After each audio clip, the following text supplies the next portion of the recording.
بہت زیادہ شکریہ سر آداب. اپنا قیمتی جی. وقت دینے کے لیے. جی. سب سے پہلے جاننا چاہوں گی سر، شیروانی کا جو وجود ہے وہ کیسے عمل میں آیا؟ شیروانی حیدرآباد کا ایک مخصوص لباس ہے، اور میرا خیال ہے کہ گزشتہ 150 سال سے زیادہ سے یہ پہناوا حیدرآباد میں رائج ہے. یوں کہوں تو بیجا نہ ہوگا کہ شیروانی کی تہذیب پہلے حیدرآباد میں نہیں تھی. یہ ایجاد ہے حیدرآباد میں. پہلے تو حیدرآباد میں انگرکھا پہنا جاتا تھا. انگرکھا کہتے تھے اس کو. وہ ہوتا تو گلے تک ہی تھا، اور نیچے پاجامہ ہوتا تھا، اور اوپر یہ زیبتن کیا جاتا تھا. سالار جنگ اول میر تراب علی خان نے کورٹ کے لباس کے لیے، کورٹ کا مطلب دربار کے لباس کے لیے شیروانی پہننا شروع کیا، اور شیروانی کو رواج دیا. سالار جنگ اول کا دور آپ کہہ سکتے ہیں کہ ناصر الدولہ کے دور میں ان کا انتخاب ہوا تھا. چوتھے نظام، اور ان کا انتقال 1857 میں ہے. یعنی ہندوستان کی پہلی جنگ آزادی اور ناصر الدولہ کا انتقال ایک ہی سال کے دو واقعات ہیں. اس وقت سالار جنگ اول میر تراب علی خان مدار المحام تھے. انہوں نے دربار کے لباس میں شیروانی کو روشناس کروایا، اور پھر اس کے بعد افضل الدولہ کے دور میں بھی وہ جاری رہی. پھر محبوب علی خان 3 سال کے تھے جب ان کی تخت نشینی ہوئی. خود محبوب علی خان نے اس کے بعد شیروانی پہننی شروع کی. تو چونکہ بادشاہ کا لباس شیروانی تھا تو رعایا میں بھی یہ اثر کرتا چلا گیا. رفتہ رفتہ یہ ہوا کہ حیدرآباد کا پہناوا معزز پہناوا میں کہہ سکتا ہوں، مؤدب پہناوا کہہ سکتا ہوں، شیروانی بن گیا. کیا اس کو شروع سے ہی ایک رائل ڈریس کی طرح دیکھا گیا ہے؟ پہلے تو یہ تھا، لیکن آہستہ آہستہ یہ عوام تک پہنچ گیا، عوام میں آ گیا. یہ پہلے جاگیردار، امراء، نواب، رئیس لوگ، یہ لوگ سب کے سب شیروانی پہنتے تھے. لیکن اس کے بعد یہ ہوا کہ شرفاء نے پہننی شروع کی. پھر چونکہ دربار کا لباس شیروانی تھا تو دفتروں میں شیروانی پہنی جانے لگی. پھر یہ ہوا کہ درجہ بر درجہ شیروانی مختلف مراحل سے گزری. موسم کے اعتبار سے بھی شیروانیاں بدلیں، رنگ اور ذوق کے اعتبار سے بھی شیروانیوں میں تبدیلی آئی. معظم جاہ جو نظام کے بیٹے تھے عثمان علی خان کے، وہ بہت خوشپوش تھے. تو عید کے موقع پہ وہ اپنے تمام مصاحبین کو شیروانیاں سلواتے تھے. تو جان برٹن ایک مشہور دکان تھی سکندر آباد میں، وہاں وہ لے جا کر ہر ایک کو اپنی اپنی پسند کا کپڑا دلواتے تھے. لیکن لطف کی بات یہ ہے کہ ایک شیروانی کا کپڑا کٹ جانے کے بعد وہ تھان منسوخ کر دیا جاتا تھا تاکہ کوئی دوسرا نہ پہنے اس کو. یہ بات بھی حیدرآباد ہی میں تھی. اور خود ان کی شیروانیوں کا تو کہنا ہی کیا تھا. ایک کپڑا آتا تھا یہاں ٹویٹ، اون کا بنا ہوا، اور اس کی شیروانیاں بہت قیمتی ہوا کرتی تھے. جن کے اختیار میں تھا وہ لوگ تو پہنتے تھے. اس کے مختلف رنگ آتے تھے، مختلف ڈیزائنز آتے تھے اس پہ. لیکن جو لوگ اس کو افورڈ نہیں کر سکتے تھے وہ دوسری شیروانیاں بھی پہنتے تھے. اگر ہم سر حیدرآباد کی تہذیب و ثقافت کی بات کریں تو کس طرح شیروانی یہاں کی تہذیب کا ایک اہم حصہ بنا؟ بالکل اہم حصہ ہے. اور آپ کو یہ سن کے خوشی ہوگی، بلکہ میں اس میں ایک جملہ اور اضافہ کر رہا ہوں۔ شیروانی اور اردو دکن سے شمال کی طرف گئی، چنانچہ اردو کا پہلا صاحب دیوان شاعر قلی قطب شاہ حیدرآباد ہی کا ہے، پہلی صاحب دیوان شاعرہ محلقہ بائی چندہ وہ بھی یہیں کی ہے۔ دکن ہی میں پہلے مرثیے کا رواج ہوا، اردو غزل یہیں سے پنپ کے آگے بڑھی۔ ولی دکنی کی غزل جب تک کہ وہاں نہیں پہنچی شمال میں، نثر میں شعر ٹانکنے کا طریقہ نہیں آیا تھا۔ اسی طرح سے تہذیب کے کچھ حصے حیدرآباد سے شمال کی طرف سفر کر گئے۔ ہندوستان کی تہذیب تو بڑی رنگا رنگ تہذیب ہے، اور بلکہ ہمہ رنگی تہذیب ہے۔ جیسے گلدستہ پھولوں کا ہوتا ہے جس میں ہر قسم کے پھول ہوتے ہیں، ایسے ہندوستان کی تہذیب میں بھی مختلف مقامات کی تہذیبوں کا اثر ہے، سو اس میں دکن کی تہذیب کا بھی اثر ہے۔ شیروانی جب شمال تک گئی تو آپ نے دیکھا کہ 1947 تک تو شیروانی شمال میں کافی پہنی جانے لگی تھی، لیکن تھوڑا سا فرق یہ تھا کہ 1921 میں علی گڑھ یونیورسٹی کا قیام ہوا۔ علی گڑھ یونیورسٹی کے طلباء کا لباس، ڈریس کوڈ ان کا شیروانی ہی تھا، لیکن یہ اثر عثمانیہ یونیورسٹی سے علی گڑھ یونیورسٹی تک گیا۔ عثمانیہ یونیورسٹی 1917 میں قائم ہوئی، 1917 میں، تو عثمانیہ یونیورسٹی کے اسٹوڈنٹس کا لباس بھی شیروانی ہی تھا، لیکن یہاں نظام نے ایک کلاسیفیکیشن رکھا تھا، ایک فرق رکھا تھا۔ جو مسلم لڑکے تھے ان کی شیروانی ذرا گھٹنے سے نیچے ہوتی تھی، اور جو غیر مسلم لڑکے ہوتے تھے ان کی شیروانی ذرا سا گھٹنے سے اوپر ہوتی تھی، تاکہ شیروانیوں کا یہ ذوق رہے۔ اب میں آپ سے یہ کہوں کہ ایسی پابندی نہیں تھی کہ یہ پہنا جائے، لیکن انہوں نے یہ رواج بھی دیا، یہ ایسا پہنا گیا۔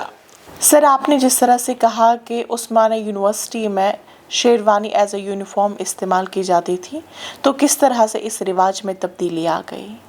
وہ ایک عجیب لمحہ ہے جو آج بھی میری آنکھوں کے سامنے ہے۔ 1949 میں 1949 میں پنڈت نہرو اور مولانا ابوالکلام آزاد نظام سے ملاقات کے لیے حیدرآباد آئے تھے۔ آپریشن پولو کے بعد کی بات ہے یہ۔ تو پنڈت نہرو نے نظام سے پوچھا تھا کہ آپ کی کوئی خواہش ہو تو بتلائیں۔ نظام تو شاہی تو ختم ہو گئی تھی، وہ راج پرمکھ تھے۔ پنڈت نہرو نے مروتاً ان سے پوچھا آپ کی کوئی خواہش ہو تو بتلائیے۔ نواب میر عثمان علی خان نے کہا کہ میں نے عثمانیہ یونیورسٹی بڑی محنت سے بنائی ہے، اس لیے کہ میں چاہتا تھا کہ بچوں کی تعلیم مادری زبان میں ہو۔ بچہ مادری زبان میں تعلیم زیادہ اچھی طرح حاصل کر سکتا ہے نسبتاً کسی دوسری زبان کے۔ جتنا روپیہ عثمانیہ یونیورسٹی کی تعمیر پہ خرچ ہوا اس سے زیادہ روپیہ دارالترجمہ یعنی ٹرانسلیشن ہاؤس پہ خرچ ہوا۔ تو نظام نے کہا کہ میری خواہش یہ ہے کہ عثمانیہ یونیورسٹی کے کیریکٹر کو تبدیل نہ کیا جائے، اس کا میڈیم آف ایجوکیشن اردو ہی رکھا جائے، اور اس کے قد و قال بھی جوں کے توں رکھے جائے۔ اب میں عمر کے جس حصے میں ہوں وہاں جا کے مجھے حیرت ہوتی ہے کہ پنڈت نہرو وزیر اعظم تھے، مولانا ابوالکلام آزاد صدر کانگریس بھی تھے، وزیر تعلیم بھی تھے، لیکن 1949 کے فوراً بعد 1950 میں انہوں نے عثمانیہ یونیورسٹی کے میڈیم آف ایجوکیشن کو انگلش کر دیا۔ ساری محنت ٹرانسلیشن ہاؤس کی جیسے پانی میں بہہ گئی۔ اب یہ صحیح ہے کہ اس زمانے میں انگریزی بھی پڑھانے والے اساتذہ ایسے قابل تھے کہ وہ بچے کو ادھورا نہیں چھوڑتے تھے. آنے والی نسل نے اس کو اٹھا تو لیا انگریزی کو، لیکن عثمانیہ یونیورسٹی کا مزاج بدل گیا پورا. وہ جامعہ عثمانیہ کے بجائے عثمانیہ یونیورسٹی کہلانے لگی. اب تو علی گڑھ میں بھی میں سمجھتا ہوں کہ شیروانی نہیں رہی، لیکن ابھی کانوکیشن ڈریس تو ہے. وہ علی گڑھ میں ابھی وہ کانوکیشن ڈریس کے طور پر تو ہے، علامتی طور پر. عثمانیہ یونیورسٹی میں تو وہ بھی نہیں رہی. سر، جس طرح سے آج کے دور میں ایک نیریٹو سیٹ ہوا ہے کہ اردو مسلمانوں کی زبان ہے، اسی طرح یہ بھی کہا جاتا ہے کہ شیروانی مسلمانوں کا پہناوا ہے. آپ کے کیا تاثرات ہیں اس پر؟ شیروانی سب کا لباس تھی. حیدرآباد کا پورا ملبوسات کی جو تہذیب تھی لباس کی، اس پہ ہندو مسلمان کا کوئی فرق نہیں تھا، بالکل نہیں تھا. اس میں غیر شادی شدہ لڑکیاں کرتے پاجامے پہنتی تھیں، شادی شدہ خواتین ساری باندھتی تھیں حیدرآباد ہی میں. اسی طرح سے یہی رواج ہندو خاندانوں میں بھی تھا. تو لباس دونوں جگہ مشترک تھے، زیور دونوں جگہ مشترک تھے، شیروانی دونوں جگہ مشترک تھی. لسانی بنیادوں پر ریاستوں کی تقسیم یہ میرے فہم سے بالا تر ہے. تہذیبی بنیادوں پر ریاستی تقسیم اگر ہوتی تو تہذیب بھی باقی رہتی، ریاست بھی باقی رہتی. لسانی بنیاد پر، زبان کی بنیاد پر جب ریاستیں تشکیل پائی ہے تو تہذیب سے ان کو کوئی تعلق نہیں تھا. زبان ان کی تھی، کچھ بولنے والے یہاں تھے. کچھ جیسا کہ ابھی میں نے آپ کا کبھی ایک ویڈیو دیکھا تھا آپریشن پولو پر، تو اس میں آپ نے یہ کہا تھا کہ یہاں 11% مسلمان تھے اور 85% ہندو تھے. صحیح ہے آپ کی بات، لیکن اس وقت مسلمانوں کی تہذیب اور ہندو تہذیب میں کوئی فرق نہیں تھا، کوئی فرق نہیں تھا اس وقت. ہندو بھی مسلم تہذیب کے بڑے حصوں کو اپنائے ہوئے تھے. مسلمانوں کے گھر میں بھی دیوالی ہوتی تھی، ان کے پاس بھی یہ تہذیب تھی. مثال کے طور پر میں آپ سے کہوں کہ شادی شدہ دلہن شادی کے دن ان کو کالی پوت کا لچھا پہنایا جاتا ہے. مسلمانوں میں ہے یہ. خود میری ماں پہنتی تھی، میری بیوی پہنتی تھی، میری بیٹیاں پہنتی ہیں، میری بہویں پہنتی ہیں. یہ آج بھی ہے.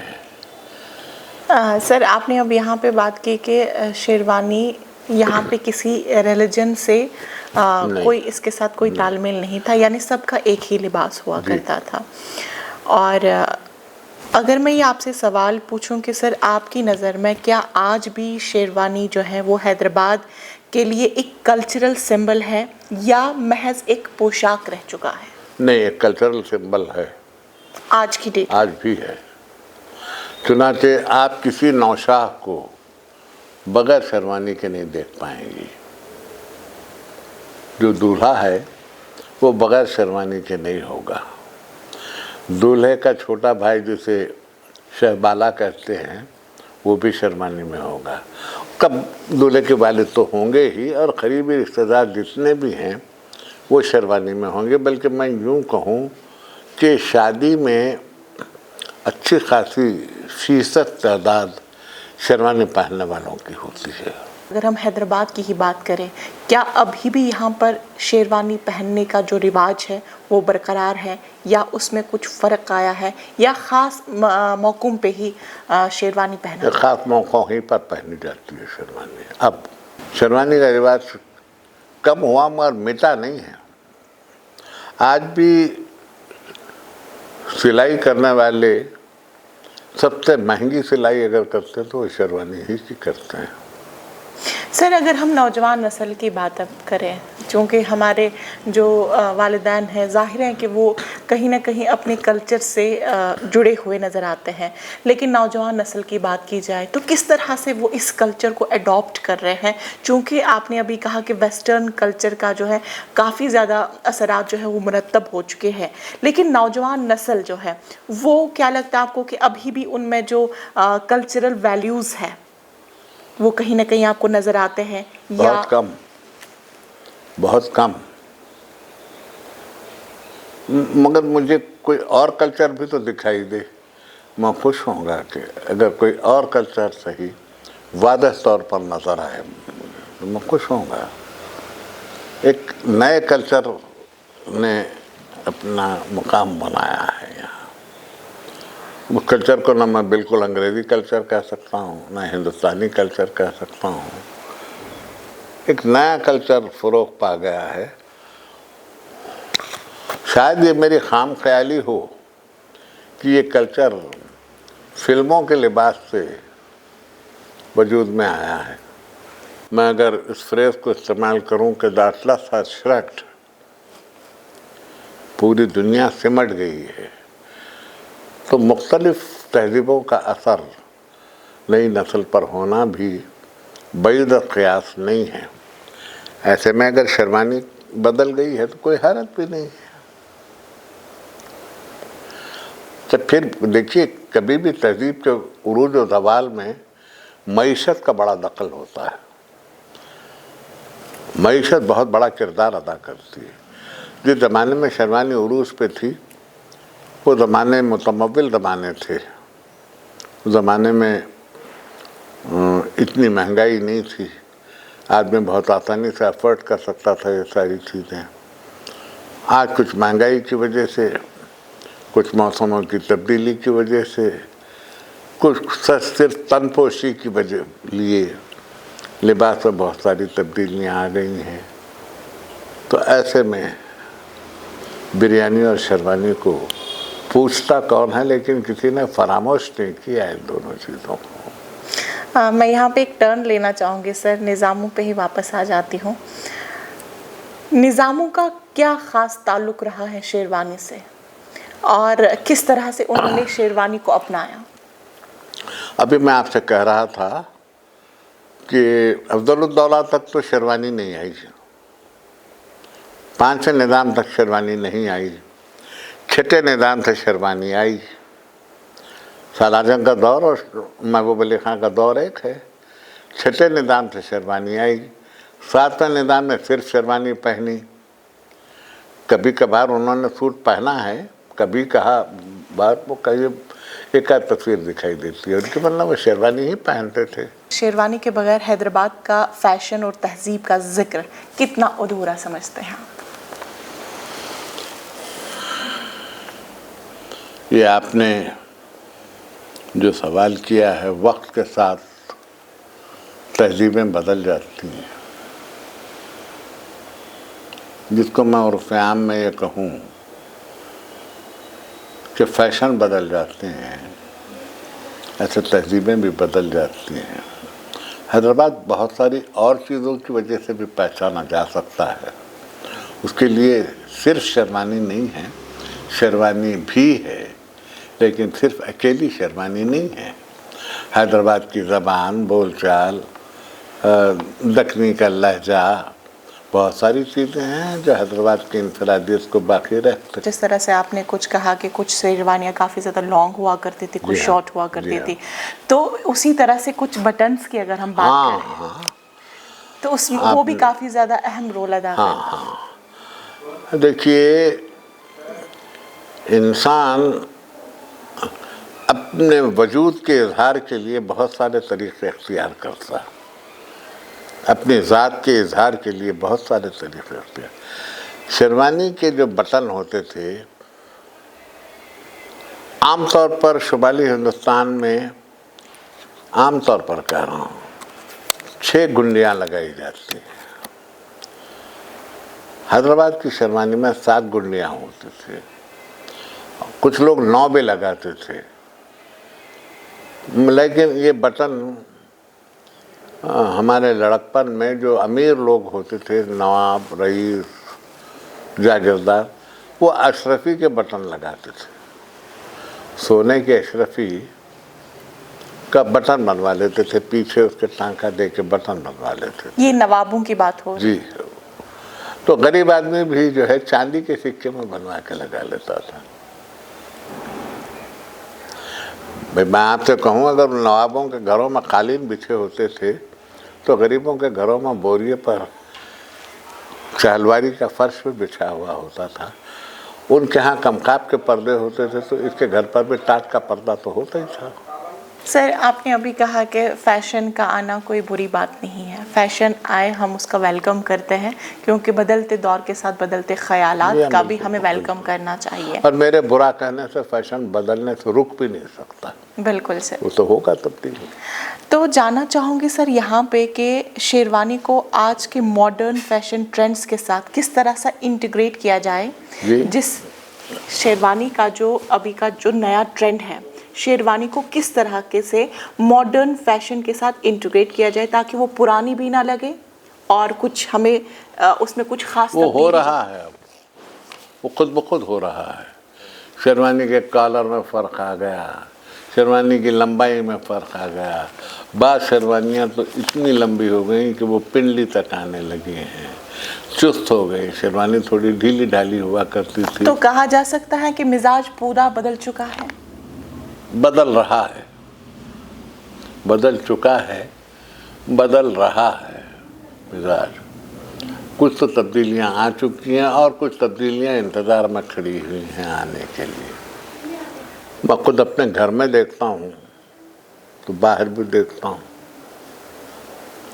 زیادہ زیادہ ایک نسل اور شیروانی پہنے گی۔ تو اس کے بعد شیروانی میوزیم میں ہوگی اس کے بعد۔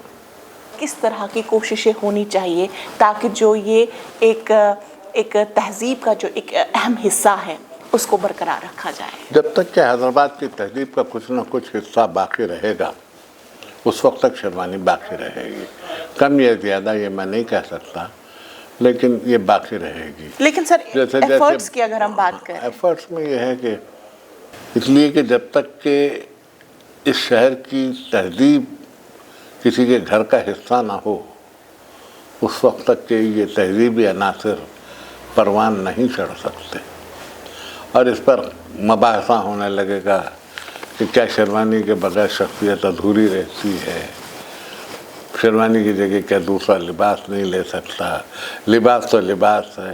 پھر شاید کبھی کسی طرح سے یہ بحث بھی نکل آئے کہ شیروانی اسلامی لباس نہیں ہے۔ مذہب سے تہذیب کا کوئی تعلق نہیں ہے، مذہب کا کوئی لباس نہیں ہوتا، لباس علاقے کا ہوتا ہے، تہذیب علاقے کی ہوتی ہے۔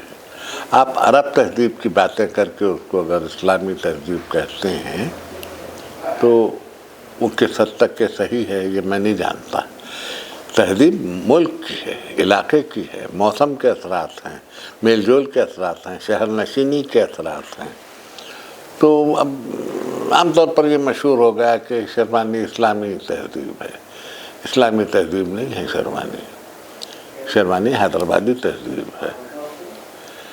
تہذیب کا مذہب سے کوئی تعلق نہیں ہے، مذہب تو لباس پہننے کے آداب سکھاتا ہے، اس کا طریقہ سکھاتا ہے، اس نے یہ نہیں کہا ہے کہ آپ کو یہ پہننا ہے یا نہیں۔ اب آپ نے تصور پیدا کر لیا کہ شیروانی اسلامی لباس ہے، تو اب یہ ذہن صاف ہوں۔ آج کل کے ماحول میں شاید لوگ شیروانی پہننے سے گھبراتے بھی ہیں، یہ بھی ہو سکتا ہے، کیونکہ یہ منظر میری آنکھوں نے دیکھا ہوا ہے کہ 1948 میں پولیس ایکشن کے بعد لوگوں نے ٹوپی پہننا چھوڑ دیا تھا۔ حیدرآباد کی تہذیب کا تہذیبی ورثہ بہت قیمتی ہے، بہت قیمتی ہے۔ ممکن ہے کہ یہ انٹرویو